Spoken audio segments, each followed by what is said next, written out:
And in Madagascar, there is one species of aloe that they use, and it's called Aloe Macroclada. They have 65 species. It's the only one they use to make a product called Vahona. So I had access then to this product, so we went and we tested it in the lab, and we saw the biggest response that we had ever seen. So that means I then traveled to Madagascar to really understand how they were making this product so that we could derive our own extract from this product and then test it in the lab. It gave us the biggest response that we had so far.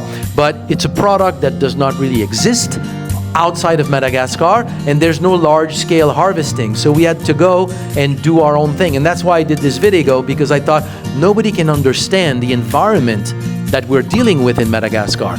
We're walking for 2-3 hours in the mountains. There's no road. The picture that you saw there with the aerial view, try to see a road. There's no road. There are houses everywhere. Where are they coming from? They dug the clay from the ground, they make bricks, they dry them in the sun, sometimes they bake them, they make their houses. We are walking there with hiking boots and all the equipment, backpacks. They're there in flip-flops, and they're having the aloe leaves on their head.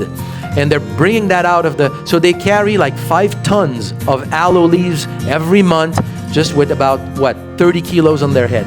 So anyway, so that's the environment in Madagascar. We developed this product. Now it's one of the key ingredients in Stemregen.